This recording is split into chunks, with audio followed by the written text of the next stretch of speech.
നമസ്കാരം. ഞാൻ പാരിപ്പള്ളിയിൽ പോയിട്ട് വരുന്ന വഴിക്ക് വളരെ പ്രധാനപ്പെട്ട ഒരാളെ കണ്ടു. അദ്ദേഹം ചുവരെഴുതുകയായിരുന്നു. വളരെ പ്രധാനപ്പെട്ടതെന്ന് പറഞ്ഞു കഴിഞ്ഞാൽ വളരെ വളരെ പ്രധാനപ്പെട്ടത്. എൻ്റെ നാടക പ്രവർത്തനമൊക്കെ തുടങ്ങുന്നത് പണ്ട് സ്കൂൾ കാലഘട്ടത്തിലാണ്.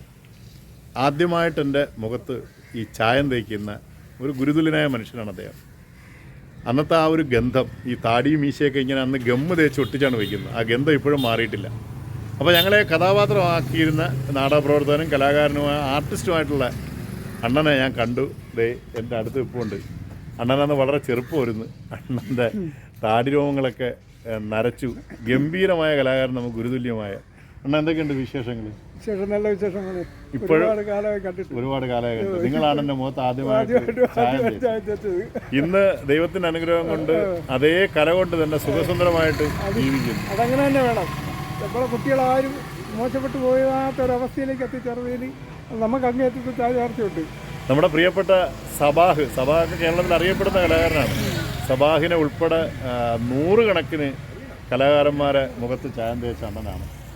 അണ്ണനെ ഇപ്പോഴിവിടെ കണ്ടു. എന്തായാലും അണ്ണൻ്റെ കൈക്ക് ഒന്നും കുഴപ്പമില്ലാതിരിക്കുന്നു. പിന്നെ ഇത്തിരി ഓർമ്മക്കുറവുണ്ടെന്ന് പറയുന്നു. എന്തായാലും അണ്ണനെ കണ്ടപ്പോൾ എൻ്റെ മനസ്സിൽ വല്ലാത്തൊരു സന്തോഷം തോന്നി. ഇപ്പോഴും ഒരു 4 നാടകങ്ങൾ എനിക്ക് ചെയ്യാൻ പറ്റി. അതൊക്കെ ആദ്യത്തെ ഒരു ഗുരുവിൻ്റെ അനുഗ്രഹമായിരിക്കും. തീർച്ചയായിട്ടും. കുടുംബം എല്ലാം അങ്ങനെ പോകണം. കുടുംബം കുഴപ്പമില്ല. പിന്നെ 2 കുട്ടികൾ. മോൻ വിദേശത്തായിരുന്നു, ഇപ്പോൾ അവിടെ നാട്ടിലുണ്ട്. ശരി. മോള് മടവൂർ അവിടെ താമസിക്കുന്നു. അവൾക്കൊരു കുട്ടിയുണ്ട്. ഒരു കുഴപ്പമില്ലാത്ത രൂപത്തിൽ ഇച്ചിരി പോവുകയാണ്.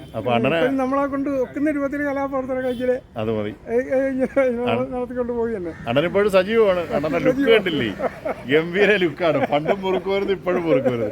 ഈ മുറുക്കിന്റെ അന്നൊരു ഗന്ധം നമുക്ക് ഇപ്പോഴും ഓർമ്മയുണ്ട്. കാര്യം അടുത്തിരുന്നാണല്ലോ മേക്കപ്പ് ചെയ്യുന്നത്. അതുപോലെയാണ്. എന്തായാലും അണ്ണ കണ്ണിൽ വളരെ സന്തോഷം. നിങ്ങളുടെയൊക്കെ അനുഗ്രഹം കൊണ്ട് എന്നും അനുഗ്രഹം ഉണ്ടാവും. നന്നായിരിക്കട്ടെ. പോയിക്കോട്ടെ. ശരി.